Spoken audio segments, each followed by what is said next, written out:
10 second, 5 second, start.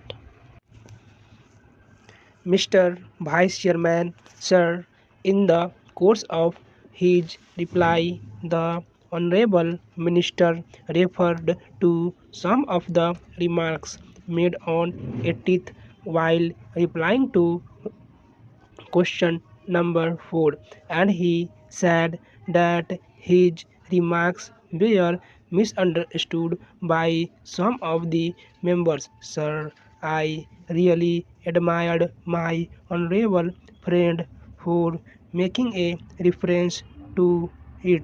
But if I say that some minister in the Council of Ministers at the center are wise, how you will take it? Of course, in his biography, he made that statement. I do not know whether he really intended it, but it only meant that some members in the opposition are wise and some are foolish. Of course, taken into a lighter vein, it means nothing. But I think such a statement as a whole could have been avoided. Now, sir, I welcome some of the statements made by him, and I submit that in April the vacancies were 64 and in July the vacancy were 67 according to his own analysis of the disease of areas and pendency of cases in the Supreme Court and the High Court. The judge's strength was less, and therefore this log is there. Now the pendency as on 31st December 1987 was 5.5 lakhs. It was now exceeded 6 lakhs. On that day in Delhi High Court, the pendency was 2000 odd. Now the pendency is over 25,000. The sanctioned strength of the Delhi High Court is 18 permanent judges and 3 additional judges. The Delhi High Court has 5 service judges, out of whom 2 are from outside. In principle, I have no objection to judges being brought from other state, but of the 5 services judges, at least 2 are to be from outside. That means 3 are from Delhi. The judges from the subordinate judiciary do not get any chance of promotion. I have worked it out, and I find that promotion is given to only about 40% of the judges from the service cadre.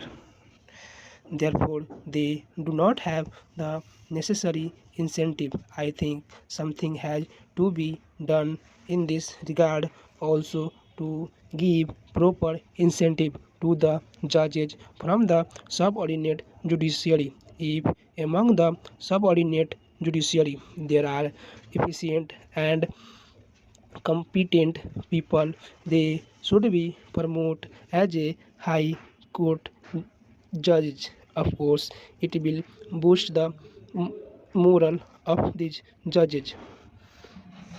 In few In fact, we have seen that many Supreme Court judges who are doing very well have been promoted from the subordinate judiciary.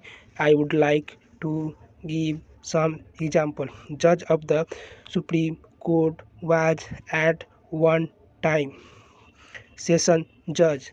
Another judge started his career as a subordinate judge. Similarly, my friend started his career As a civil judge, there are many such instances. I could even cite the example of another judge who delivered that famous judgment. He was also a district judge and he was a promoting judge in the High Court.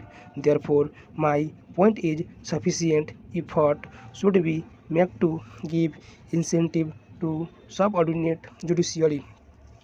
The Honorable Law Minister has analyzed the dis- disease and he has found that all these backlogs or arrears are primarily due to vacancy in the High Court.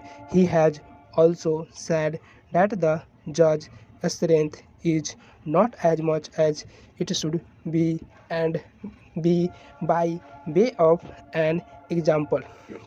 He said about the Karnataka High Court, where the sanction strength is 14 plus 3 additional judges. This come to 70, but their requirement is 33. Similarly, if you work out the requirement of judges in each high court, taking into consideration the quota of disposal fixed by the Chief Justice Conference, namely 650 per year, we find that the judges' strength in each high court has to be increased every year. This is because the arrears go on mounting up. This is a constant problem every year. We cannot go on speaking about this. It is necessary that effort should be made to tackle this problem of arrears, and this can only be done by appointing suitable number of judges. In this connection, I would like to point out one thing.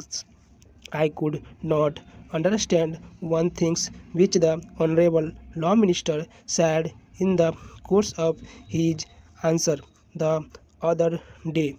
He said that proper judges were not appointed. I could not really understand what he meant by the words proper judges. For the appointment of judges, there is a specific provision in the commission. Certain minimum qualification must be there.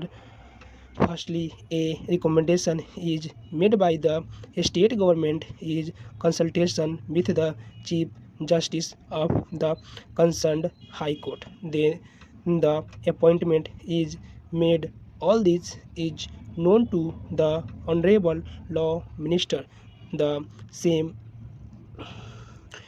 producer has been followed. Therefore, when he made this observation that proper judges were not appointed, I would expected a gentleman like my friend who no occupy their office of law minister not to make such statements which may created confusion in the minds of the people and house. Stop.